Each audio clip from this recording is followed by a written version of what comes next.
Okay, record on this computer. Is it time? Is it recording or can you tell us recording on your side Yeah, too? it says recording. I accept it. Perfect. Okay. I'm so nervous. Okay. You're fine. All right. Hello, everybody. My name is Jasmine Taylor. I'm the host of the Hues and Blues podcast, which is designed to be a safe space for Black women to share their experiences and expertise in the aesthetics industry. And today I have with me my lovely friend, Bria Rhoads. So, Bria, I'm going to have you go ahead and introduce yourself, boo. Hi, I am Bria Rhoads. I met Jasmine on the campus of UTSA, where Go Runners.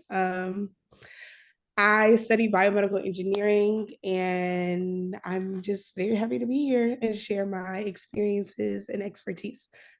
Yes. Okay. I love to see it. So, for starters, I do want to start with your degree. I know you have your background in biomedical engineering. And for those of you who don't know, aesthetics is kind of the intersection of the medical industry and the beauty industry because you're receiving medical grade treatments. So, tell me a little bit about how your identity, being a Black woman, played into learning about biomedical engineering. Let me start off by saying I got into the major just because I wanted more options. I thought I was going to be like a dentist. So I was originally a biology major. I knew ultimately I just wanted to help people. Like I'm a acts of service type of person. That's how I live and love. So yeah, I thought I wanted to be a dentist. So I was studying biology. That wasn't working out. I realized biology wasn't the thing for me. So I pivoted to biomedical engineering and quickly fell in love with the coursework because it's really the intersection of like medical and engineering. So I'm not on the track to being a doctor, but if I needed to, I could. Right. But I'm also learning like all the math and science principles and physics principles of engineering. So I really appreciated that. I learned a lot about the body. Mhm. And I learned a lot about ethics because biomedical engineers essentially solve problems for doctors. So if a doctor was doing a surgery and they said like, oh, I want to optimize my time, like this is a 6 hour surgery, I like to shave it down to 4. Us as engineers come in and we see what medical devices we can improve, what technology we can improve. Prosthetics also falls under our umbrella, things like that. So like helping people, that was my bread and butter. Like I just knew that that was the perfect place for me to be. Um, your question was about How your inequity. identity, being a Black woman, how that fit into that. Because especially with, I think about prosthetics too, like Yeah. what does that look like you? Or yeah. Um, I definitely found identity in the major. I did not find community in the major. As I was learning, like as I was going through my coursework, especially because I was in school during COVID, like I was, I don't know, I was in school for a long time. So let's just say I was in school during COVID. Um, but I saw the world shut down, and then we started pivoting our coursework to study a little bit of COVID. Um, Actually, one of my projects was about, I think I was in like BME lab 2, and we were studying like how we could improve COVID testing because at this time they weren't doing panel screening. So people were thinking they had the flu and actually had COVID. People were actually had the flu and thinking they had COVID, and nothing was making sense. And at the time of testing, they weren't doing panel testing, like they weren't doing a widespread screening. So one of my projects in school was just like implementing widespread screening for potential COVID patients, like doing a panel screening. So you could screen for multiple things at the same time. And also, so insurances weren't charging you for 5 or 6 different tests because Yeah. COVID symptoms were also similar to strep. Like it could have just been so many different things, Right. and a lot of people were misdiagnosed during the COVID time. Also, it was like propaganda. Like they wanted it to seem worse than it was or better than it was. Um, so yeah, and I didn't find community in my major because there just wasn't a lot of people that looked like me. Mm. I graduated with about five other people, other Black people. And like just 2 years, two, maybe 3 years prior, I can't remember when Grace graduated, but she was the only Black person in the class of biomedical engineers for that year. I think that was 2020, so 3 years prior. So yeah, it wasn't a lot of people in my major that looked like me. I was often judged for knowing things or assumed like people assumed lower expectations of me, like I was just floating by or cheating through school, and that was not the case at all. Like I understood the coursework, I saw it applied in my life probably more than people that didn't look like me, because You have to bring I it. came from communities affected by in ethical medical practices or environmental racism. Like that's also, ooh, don't get me nerdy on here. Oh, I Oh, love it. get to have nerdy conversations a lot anymore. I actually don't work in science at all. I work in marketing. So Mhm. that was a pivot. But yeah, like I've been a part of communities. I've witnessed communities affected by medical inequities and just racism. So I understood it, and it was the driving force behind staying in the major, honestly, because again, after seeing COVID and how my people are being treated, I was like, no, this is not for me. Like, I cannot see myself building a career in here in this field. I didn't want to be that one strong Black woman, like in the room fighting for my people to be heard. Like, I just felt like the labor of that work wasn't designed for me. Right. But just the what I was gaining from learning in school kept me in the major for sure. Because in 2020, I had decided that, that I was going to move on again, Yeah. which I learned to pivot in undergrad as well to something else that catapulted me in my career now. But yeah, I Okay. hope that answered your question. It did. No, it definitely did. And it's actually it's great to hear you say that too, because that's a big part of what made me want to do this podcast is that I work in the aesthetics industry. I've only been in it for about a month and a week. I'm very new to it, although I've been interested in it for a long time. And so I've done a lot of the research on, how Black folks receive their care in this industry. Mhm. So definitely want to be somebody that contributes to Black folks receiving competent care in aesthetics. So, since we actually have talked about the medical side of things, I do want to pivot into the beauty side of things. So, I know you have a background in beauty. Used I to do. tell me a little bit about that. So I was a self-taught freelance makeup artist for I call myself retired, but if I just really like I say I'm retired, but there's certain people that can get me to pick up those brushes. So am I really? I don't know. But I was a self-taught freelance makeup artist for, I guess, from start until now. Let's just count those years. Going on 6 years. Like this would be my 6th year in the industry. Um, I got into it with the intention of like literally just making people feel better. Like I enjoy doing makeup. And this was like in the height of Instagram and beat faces, just going to the grocery store type thing. And that's where I expressed my creativity really in college too, because I was a STEM major and there's not a lot of room for creativity in STEM. So makeup was kind of like my outlet without me even knowing it, like hindsight 2020, of course. So I understand that makeup was my outlet for just my creative side. My friends call me a unicorn because they're like, you're so creative, but like you so like you're such a STEM girly. Right. Like, like you're so sciencey. Big brain. So big brother for Right. sure. So yeah, that was my creative outlet. I enjoy making people feel better. And more than that, making people that look like me feel better, actually, which I think this conversation is revealing that to me too, because I honestly didn't take clients that weren't Black Yeah. or people of color. Um, And it wasn't anything.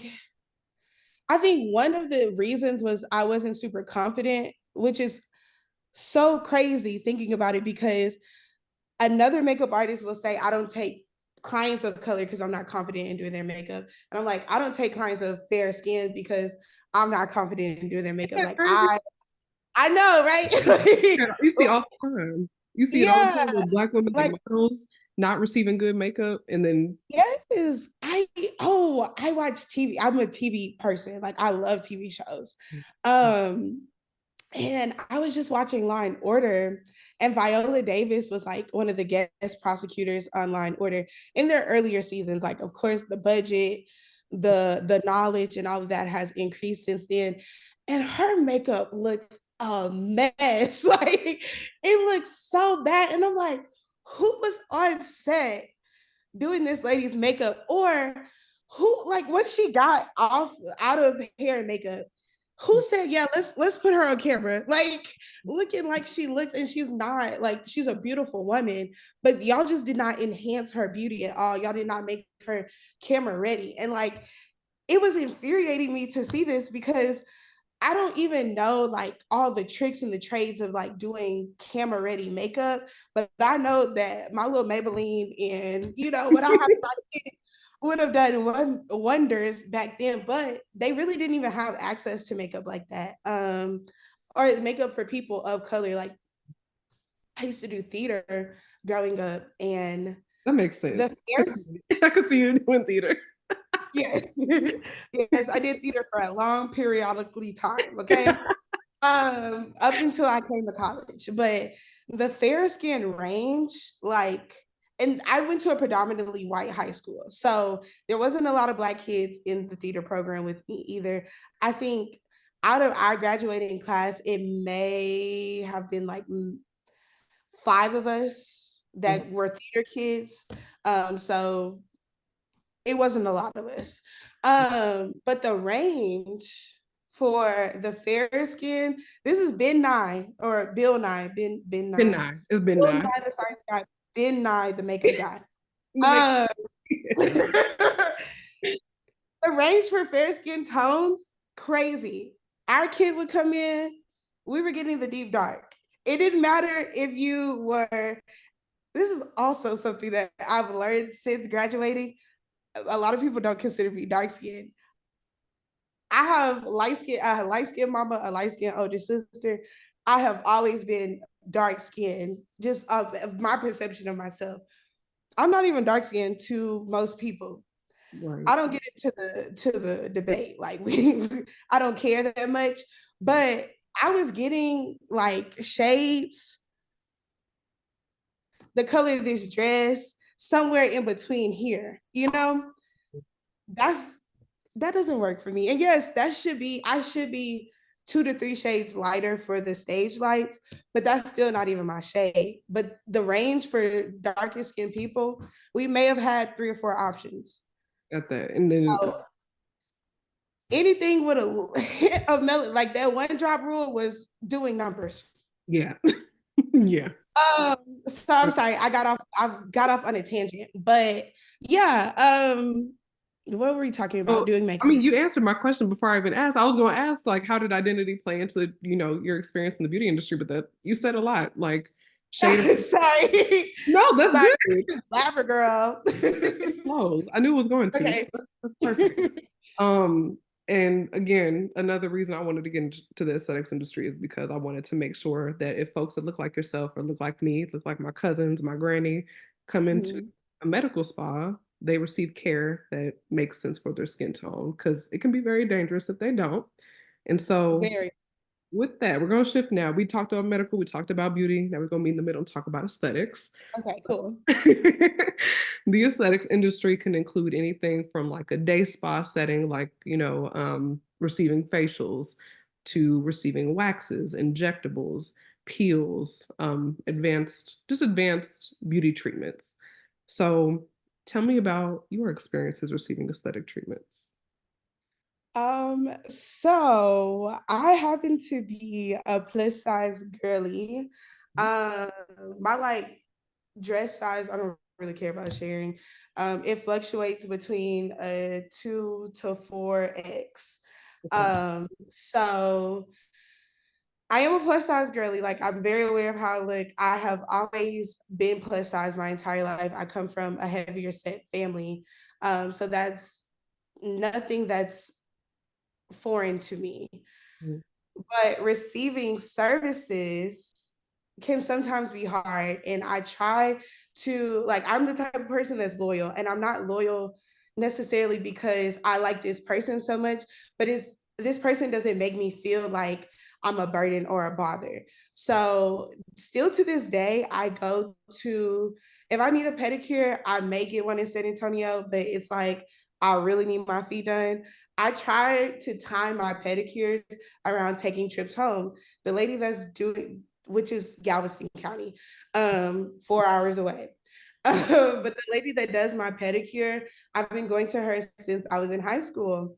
Um, and it's because one, she does a great job, love her. But two, I know that I'm comfortable in her chair. Like I'm never feeling like I am like people assume that plus size people stink, and I hate that. Like I literally hate that. Mm. So I never feel like people are like putting on a mask, and this is pre-COVID era. So before masks were so normal, or like wearing masks because you may be feeling some type of symptom was normal. People will put on masks when you come sit in front of them, and it's like I know I don't stink. I literally just took a shower. Like there's no souring water or anything. Like you just assume some things. Or my mom actually had this experience because my mom is smaller than me in stature. She's shorter, probably like less wide, but she has super, super wide hips. And at the same nail shop that I'm talking about, the owner of the nail shop had just got new pedicure chairs in the entire salon. And she didn't want the woman that was servicing my mom to put the rail down on the chair. Like, when you The sit in a armrest. pedicure, yeah, their armrest. So like, they lift it up so you can scoot in, and then they push it back down. But she didn't want my mom to put it down because she felt like her hips would possibly break the chair. And my mom was so frustrated by it. And like she called me, and we both go to these people. So I understood the what she was saying. And it just pained me because I'm like, this is unfortunately this is a part of our everyday life. These are things that we have to be cognizant of. I always, when I'm going to get a service, I've never had any other aesthetic services other than waxing. But when I'm going to get a service, I'm always calling and making sure, like, is this waxer okay with a plus size patient or plus size customer? Because I don't want to feel uncomfortable. I don't want you to mess up because you think you're uncomfortable. Like, I need both of us to be confident in the services that you're providing and I'm getting. Um, but it happens with plus size people, and I think it should just be like the larger bodies should be just normalized everywhere. We live in such a fat phobic world, Yeah. and I hate that because like literally 1 in 3 people are overweight, and not like on the scale of BMI. Like they're just literally just overweight, because BMI is a There, whole nother everybody. thing. I'm considered morbid, like obese on the BMI Yeah, scale. yeah, that's a whole nother thing. We won't get into that. But like we live in a time where people occupy larger bodies. Mhm. Um, one is because people are, I personally feel like we're a little bit more mentally okay with not doing like super unhealthy practices, like being bulimic and trying to, like, being thick is normalized now. So whereas 10 years, 15 years ago, people are like, does my butt look big? And that's a shade. Like, yeah, girl, you kind of like now it's like, ooh, am I dragging a wagon? Like, does my butt look big? I want to see the poke, So yeah, like it's okay to occupy a larger body, but it's still um something that, like, being in a larger body, you still have to be acceptable. You can't be in a larger body with a larger gut. That's Right, not acceptable. You need to be in a larger body with a flat stomach, right. no back fat, no big back, unbig that back. Like, so not even still, not all larger bodies are accepted, even as we're moving to a more progressive and understandable culture. So it's always an uphill battle, but So, getting waxes are very uncomfortable. Sorry. I don't know. That was about to pivot into my next question. You really read my mind. I'm confused at this point. I was gonna say, like, when speaking about, everything becoming hopefully more progressive in the future, what would you like to see as a plus size Black woman in your hair that you receive, be it waxing, nail services? Like, what would you like to see? What would be ideal to you? I think for me, service starts before I even walk in the door. Um, so one of my things is I don't think we need to like advertise plus size bodies are comfortable here, but I love when people do that. Like I eat it up. I'm like, But oh, yes, because nice. that is an internal fear of so many women that occupy a body over 250 pounds. And to me, that's not even like super, that's not even plus size to me. Like 250, you're really in that mid-size range. But service starts before I even walk in the door. So even a quick little like all bodies are welcome statement on your website, on your Instagram, wherever you, whatever your advertisement platform is, goes exponentially far for people that look like me, and people that carry the same. I wouldn't even call my plus sizeness an insecurity, but it's just the way I live. Like, this is the body that I inhabit. Um, so even that is one thing. Waiting room chairs, please take them arms off them chairs. Girl, And it's, again, that's not even for people as big as me, because small and petite people have wide hips. It's I have wide uncomfortable. hips, and every time I sit in them chairs, it's like a script, like you gotta Oh, shuffle. literally, we have to like sit on top and like wiggle down. Yeah, like take them arms off them chairs. Just wider chairs. Like, people don't think about everybody that may walk through their doors. Um, just like you make things handicap accessible, you need to make everything plus size accessible. Right. And even if it's not, as I understand the theory of like, oh, these things are more expensive, but don't you want everybody to have the same quality service? Like, more Exactly. expensive, okay, but you want all of your customers to be comfortable. If you don't want all of your customers to be comfortable, you're not in the right business. Like, you should not be in the service industry at all. So yeah, wider chairs, making people feel just safe. Like, the stairs. People stare at me and I know why they're staring at me, or I'm being perceived as, because again, people think like plus size people can be dirty or stinky. So when I walk in somewhere and I'm not dirty or stinky, they're surprised. Do you feel like being Black and plus size, like there's a different experience, like with that same thing, like the stairs and whatnot, versus maybe somebody that might be white or non-Black, I guess, and plus size? For yes and no. I think when I am dealing with people, I think when I'm dealing with people that are not Black or white, it doesn't matter. Right. Um, but if I'm in a predominantly white establishment, it definitely matters. I think with other cultures that are not Black or white, they carry the stereotypes of like, oh, maybe she's a thief, like that type of thing. Not necessarily you Black and you dirty type thing. I hope that answered your question. No, no, it, Like, they carry the cultural stereotypes on top of being plus size, but that is across the board. I don't think that other cultures treat white people any better. Like, like, I don't think they treat them any better because they are plus size. White people treat white people better though, for sure. right. Um, So then, yeah. you'd want to see wider chairs. And basically, like it blows my mind. You should not have to reach out somewhere and ask or check in and make sure that they're comfortable servicing you. Because to me, it's like if you want to do a service, you should know how to do it for each person. Mhm. Be that waxing and be that based on size, be that Mhm. lasers and based on skin tone. Like it should be you get a good treatment because you're a good provider and you're capable. Yes. So Yes.